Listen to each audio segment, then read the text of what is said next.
আজকে একটি গুরুত্বপূর্ণ বিষয় নিয়ে আলোচনা করব, আর সেটা হচ্ছে কিভাবে রমজান মাসে গুনাহ থেকে মুক্ত থাকা যায়। আর আমি প্রথমে বলে নিচ্ছি, আমি কোনো হাদিস বা কোরআনের নির্দেশনা নিয়ে আলোচনা করব না। আমি দৈনন্দিন জীবনে খুব সাধারণ বিষয়গুলো নিয়ে আলোচনা করব, যেগুলো আমাদের প্রতিনিয়ত গুনার দিকে ধাবিত করছে। তাহলে চলেন মূল ভিডিওতে চলে যায়। প্রথমে আমি যে জিনিসটা নিয়ে বলবো সেটা হচ্ছে মোবাইল ফোন। আমরা বেশিরভাগ অবসর সময়ে ফেসবুক বা ইউটিউবে গিয়ে স্ক্রল করতে থাকি, আর এভাবে স্ক্রল করতে করতে হঠাৎ করে আপনার সামনে নেগেটিভ কিছু আসতে পারে। তখনই আপনার মন মাইন্ড পরিবর্তন হয়ে যেতে পারে, বা সেটার প্রতি আগ্রহ বেড়ে যেতে পারে। আর তখনই আমরা ইসলাম নিষিদ্ধ কাজ করে বসি। তাই প্রয়োজন ব্যতীত মোবাইল কম ব্যবহার করার চেষ্টা করো। আশা করি পাপ একটু হলেও কম হবে।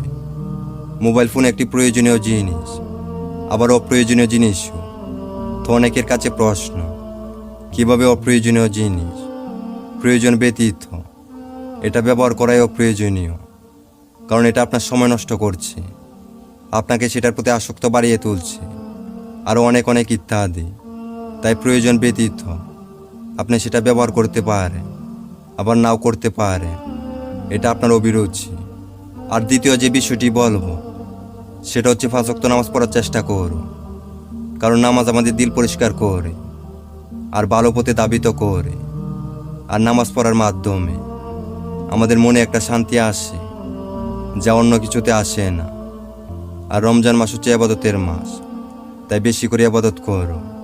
ভিডিওতে বলা কথাগুলোতে যদি কোনো ভুল হয়ে থাকে তাহলে সবাই ক্ষমা দৃষ্টিতে দেখবেন। সবাইকে ধন্যবাদ সম্পূর্ণ ভিডিওটা দেখার জন্য। দেখা হবে পরবর্তী ভিডিওতে। সবাই ভালো থাকবেন। আল্লাহ হাফেজ।